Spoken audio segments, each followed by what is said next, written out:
Hey y'all, my name's Samuel. Today we're going to be talking about late round and synthesis speaking in congressional debate. Just for some context, I graduated in 2024, so I'm currently a freshman in college, and I was fifth place at the most recent NSDA National tournament. Okay, let's get started. So, just a quick overview. It's really important to understand that speaking late is a hard skill to master. You're not going to get it like that. It's going to take practice. It's going to take time. So don't be disappointed if you can't get a perfect late round speech on your first try. It's harder than doing a prepared speech because the skills are entirely different. Because every round is different, which makes every late round speech different because you have to interact with the round. So I highly suggest try it out at low stakes tournaments and develop the skill you need in order to build your abilities to speak late. Okay, now that that's over, let's just go through quickly what we're going to talk about today. First, we need some terminology before we get into the technical ways that you actually create synthesis in late round speeches. Then we're going to talk about prepping for synthesis speaking if you want to speak and you know prior. Or third, we're going to be talking about if you don't have prep and you either have to write in round, maybe you didn't have time to prep, maybe it's college app season, who knows? But writing in round is also a very important skill, so we'll be talking about that as well. First is terminology. So here are six terms you need to remember. The first one is an overview. Essentially, this is explaining what the debate has been or what's going on in the debate. And then sometimes it adds sort of what the debate needs to be. Essentially, it's an introduction to what has been going wrong so far and how you're going to fix it. Next is the term crystal or crystallize. All it means is bringing all the arguments back around at the end of the round to essentially weigh and see the winner. You're not in a crystallization, you're not really adding more information. You're essentially taking all the arguments and boiling them down to their most basic groups, adding them together and seeing which side wins and which arguments beat which arguments. This is something that's very common as a late round speech generally, and we'll get into that in a second. Next is a burden. A burden is very simple. It's literally just what each side needs to do in order to win the debate. Often this is proving solvency or proving a specific thing will happen with the bill. It could also be proving that something in the status quo is occurring. It could also be something about like why funding works and some other action doesn't. You might also hear me call this a win condition at times. Just know burden and win condition are essentially interchangeable. Burden is just a certain way you put the win condition. A certain statement that states the condition of winning. Next is weighing. Essentially, this is just saying which impacts are more important. And it's really, really valuable if you don't have time to disprove something. Like, let's say both impacts are true, which one's more important? If you can argue that yours is more important, you win, even if this impact is true. Next is scope and magnitude. These are really important when we're talking about types of impacts. Scope is simply the number of people impacted, and then magnitude is the extent to which people are helped or hurt based on what type of impact you're giving. It's important to understand the difference between these two. They're easy to mess up. Scope can sort of seem like it's about impact. Magnitude could sort of seem like it's about number, but they're actually completely different categories. You need to know the difference. Then lastly is time frame. It's just when the thing happens, when the impact happens. Scope, magnitude, and time frame are the three most important impact terms you will need for the rest of this lecture and probably ever, because they sort of encapsulate all types of impacts. Those that are about the number, those are about the function of the impact, and those that are about when the impact happens. Now, here is your goal as a late round speaker. Number one is to provide what the round has been missing. Essentially, when I'm judging, or when a judge is judging, they're waiting in on the round and sort of seeing what's happening. But often, because of the way debates work, there are still a lot of lingering questions at almost any point in the round. Your goal as a speaker, especially in the late round, is to answer the questions that the judges are asking. So if you're listening, listen like you're a judge. Think of the questions that you would be asking and answer those in your late round speeches. Then refute, refute, refute. Responding to the best and most important arguments on the other side is the best way to accurately refute people. You're not going to have time to respond to literally every single speaker on the other side. So you're going to have to budget your time to a certain extent. So make sure you don't refute bottom of the barrel, bad arguments that no one believes. Instead, refute the best arguments that are coming from the other side and be charitable in the way you interpret them. That means don't misrepresent them, accurately represent them, and tell people why they're not true. Worst case scenario comes the third part, weighing. If you cannot disprove an impact, outweigh it with yours. This is the best way to evaluate different sides in a lot of judges' minds, because you don't have time to disprove every impact, but you do have a lot of time to prove your own and show why it is more important than another. So when in doubt, weigh. Now, when it comes to prepping for late round, there are a lot of strategies you can use. Here are just a few that I've used in the past, and one that I actually used for some of my speeches at NSDA this year. Now, most important part, brainstorm the stock. Know what arguments people will say and how the other side will approach it. If you're prepping only for the AF, this can be fine, but if you want to double prep, find out what each side is going to say, that's fine. Be aware that you need to know the general arguments other people are making, especially if you have time to prep going in. Knowing what they're going to do allows you to prep responses to what they've been saying. Next is writing those responses. So after you brainstorm what the stock of the other side is, write an optimal response to what they say. And what this could look like is someone makes an argument and the argument lacks a link into the bill. You can make that the response. Maybe someone argues that something functionally works this way because of this warrant. If you can explain why that warrant isn't true and provide evidence to prove it's not true, that's also a response. Any way you can respond to the argument, prep it, especially if you have time. Then lastly is rhetoric bank. Essentially what this means is it's a collection of intros or conclusions or maybe one-liners to add in within your speech. And sometimes this is a rhetoric bank for each speech. I highly recommend tailoring them, like make an intro and a conclusion for your speech you're going to write in round. Sometimes you should write those intros in round. It really depends. If you want to be more likable and more adaptable and more engaging, I highly recommend writing in round. But it's also a really good tool to have a collection of intros and rhetoric that you could be using within that speech that you're preparing for without actually writing the speech. And then lastly is a general recommendation. It's not an actual action, but it is be ready to adapt. No round is going to go exactly how you brainstorm it to go. You might guess most of the good arguments, but you're not going to guess the exact flow of the round. Be willing to adapt to it. This is why I don't recommend creating a structure with your arguments right away. You want to create a structure once you get in round to make sure it adapts to what's going on. If you create a structure, you're going to feel it's imposing on you and you need to do the structure you prepared for. Don't do that.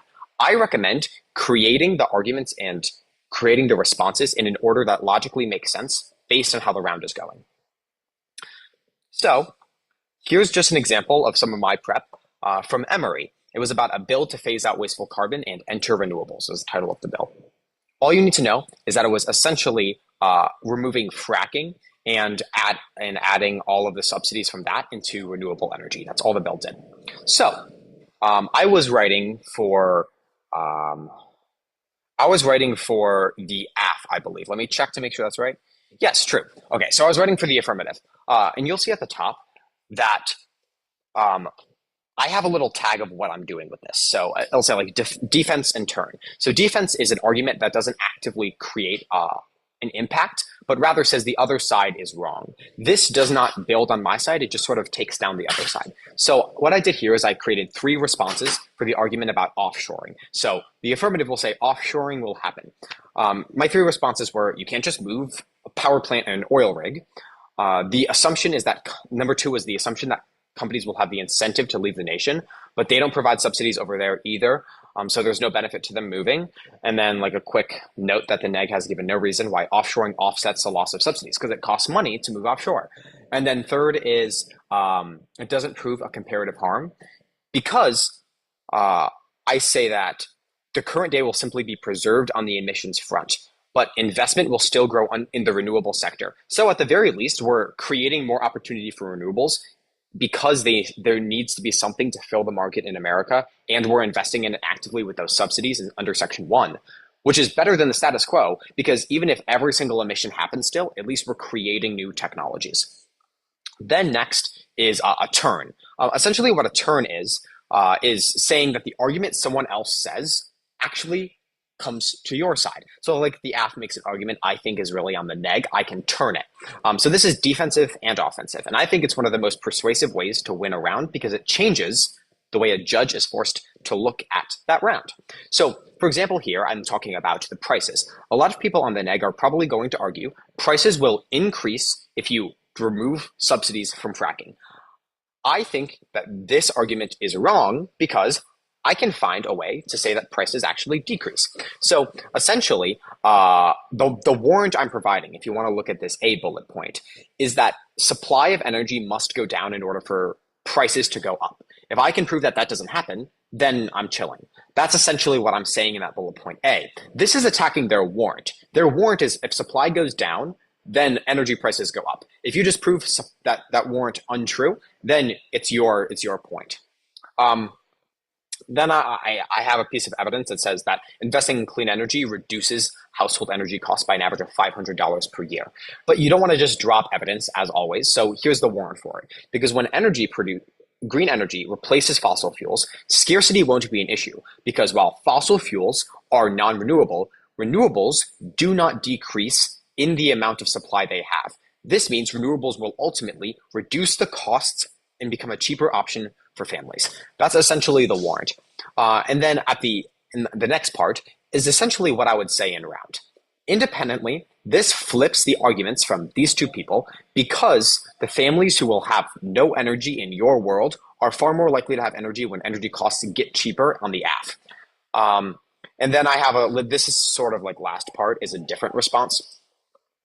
This is more of a mitigation. Mitigation means you're accepting what they say, but sort of trying to say, but that's not even important. It's like saying, sort of minimizing the argument. And what I do here is I essentially say, at the end of the day, at some point, fossil fuels, because they're non-renewable, will run out. There will be no energy, and there's zero supply. So there's no energy at all. Affirming at least creates some supply in the future.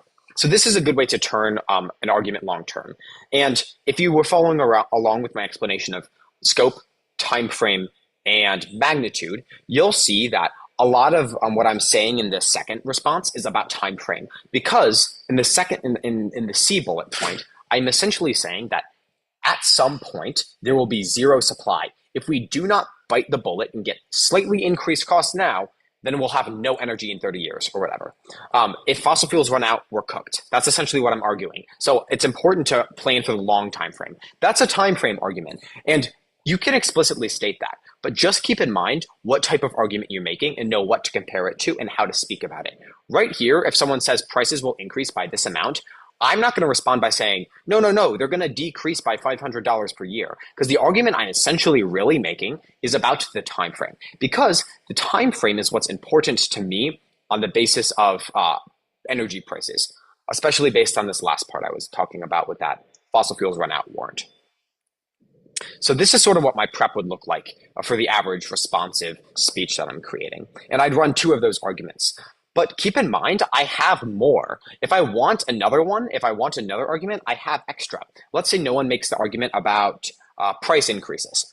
Okay.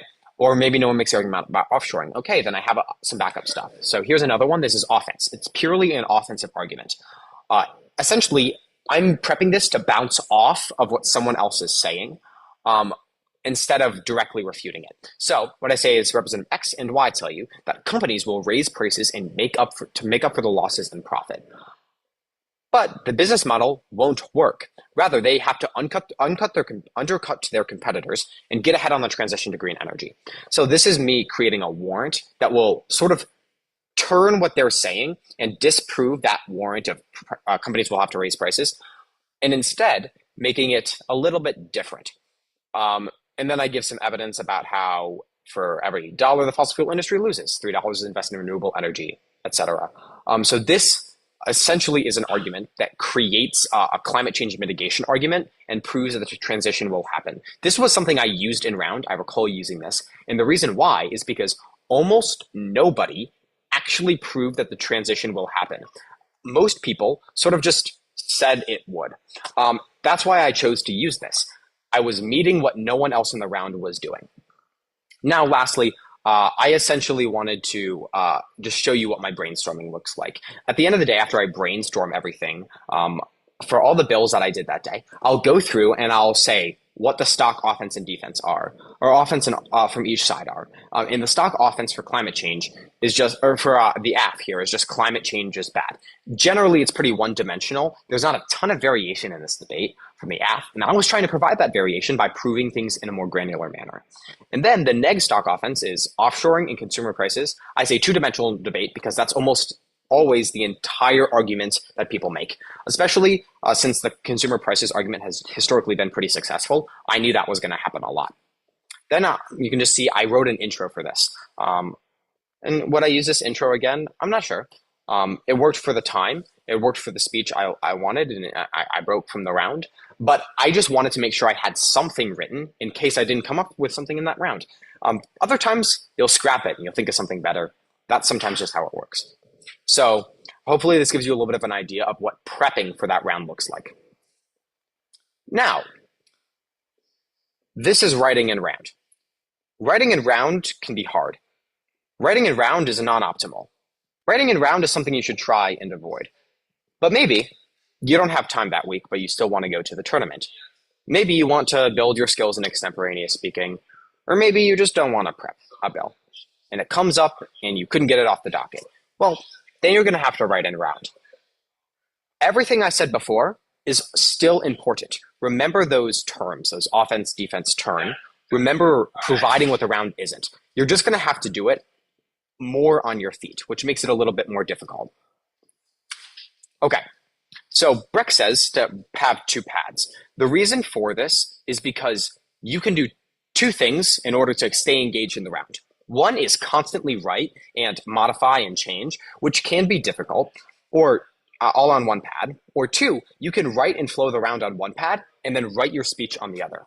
This is something I know Breck has done in the past, and it has been successful for him in at many points. So I would highly recommend this. Two legal pads can be really useful for writing in round. So when you do have prep, this is what it's going to look like. You're going to have little post-it notes. You're going to have all your stuff. You're going to have a little planned out intro, whatever, which can be cool. But you're not always going to have this amount of organization when you're prepping in round. So here is my recommendation for when you actually do have to prep in round. First, be ready. Be ready because sometimes stuff happens and you can't really change things. You can't control the round yourself. You're going to have to adapt to it. So just be ready for the round to be unpredictable and stay engaged and understand what's going on and always think of responses. And what I mean by that is when you're in questioning, if someone asks you a question, the way you respond to that, that's the same sort of mentality I want you to be in when you're writing in round. When someone says something, question it. And if you can take that question to its logical conclusion and find a way to respond to that argument. Think about these arguments more abstractly and be ready to play against them because you can't change what arguments are being made by others, but you can adapt what arguments you're making. I just want to note, about 50% of my mid to late round speeches are fully written in round. Breck's probably more like 80. And the reason why is because you don't always prep the right way. And sometimes I'll walk in round and I'll have a speech prepped, ready to sponsor. And I have horrible recency and everyone wants to sponsor the bill. Then they take my argument. I have to find a new way to do something. So that's when I end up writing that mid to late round speech on my feet. You have to do it sometimes. You can't always prepare for it. That being said, sometimes you can reuse your intro. Sometimes you can reuse some stuff. It's better to be prepared. Now, the last and most important part is do your best. Have fun with your speech, and it's probably going to be good. You're not supposed to be slaving away, hating your life in this Congress round. You're supposed to have fun. That is the purpose of this event. It's to have fun and learn. And if you're not doing at least one of those things, I don't think you're doing it right. And more importantly, the having fun part. If you're hating Congress and you're hating what you're doing, you're not going to be learning very much, and it's not going to be helping you. I want you all to enjoy Congress. So it's not that deep. Do what works for you. Maybe my prep style doesn't work for you. Find a different way to do it. That's okay. But I want you to do what's fun for you. Maybe you like writing in round. Go ahead. I just want to make sure you know, no matter what you do, as long as you do your best, that's enough. You get 10th, you get first, either way. Now, here is adapting. Here's my little rant on adapting. Um, this is sort of what I was telling you earlier. You just want to be logical. Being logical is pretty generally easy. Like, how would you ask a question? It's the same. How if you're asked a question in cross, how do you respond? It's the same. That's how you defend your side. That's how you extend your side. That's completely fine. But I just want you to make sure you think about things intuitively. You don't want to overthink things. How would you respond in cross? That's all you need to think of it as.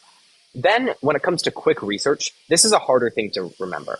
You do not want to search in full sentences. You don't want to search like, why is a carbon tax not going to increase the costs of goods? You want to search carbon tax doesn't, or carbon tax prices stay the same, no inflation, reduce costs. And then you can see that'll search with keywords instead of a sentence. Note that Google already searches like that. They already search like key terms and not through sentences unless you put the sentence in quotes.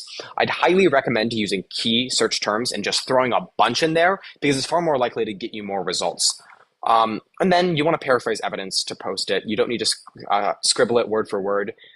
Be confident that you can say what the evidence is, especially if you just read it. You're more likely to remember 3, 4, 8 minutes later than if you know, wrote it all down and scribbled. You're not going to know what it says. So make sure you write clearly and shorthand. Now, here's an example of identifying the most important arguments in the round. So let's use 2 examples. First is the example of Japanese arms sales to prevent nuclearization. Argument A is that it redirects arms sales from Saudi Arabia, and argument B is that it deters Chinese aggression in the Pacific. If I'm on the neg, what's the most important argument for me to address? It's not going to be the one that's almost non-topical because it's talking about Saudi Arabian abuse of arms or whatever. That's not topical to what the stock is actually being debated about. It's not really within the scope of the debate for the average debater. However, argument B definitely is. This is why you should refute argument B. It is most relevant in the round. Next, look at carbon tax. This is sort of a similar example. Argument A is that it hurts trade relations with China. That's probably true. It could. But either way, I don't think it really matters because that's not what the AF and the neg are really butting heads about. They're not butting heads about China. A lot of people on the AF and neg will both agree. We don't like China, but we don't want bad relations with them. Most people will agree with that. But what they are disagreeing on is whether or not the carbon tax will hurt the economy and help the environment. That's what argument B is talking about. It's talking about the environment won't be helped because of offshoring and that American jobs will be hurt for the same reason. So feel free to write all the arguments down sort of in this way, argument 1 from this person, and evaluate which arguments you should be responding to. This is what I was talking about when Breck says use 2 pads. You basically write down the arguments of everyone on 1 pad and then figure out which ones you should be addressing on the other and write your arguments there. So that's all I have for you today. Thank you for listening. If you have any questions, feel free to reach out to myself or Breck or Nick or anyone, honestly. I know we're all willing to help. Other than that, I hope you all have a fantastic rest of your day.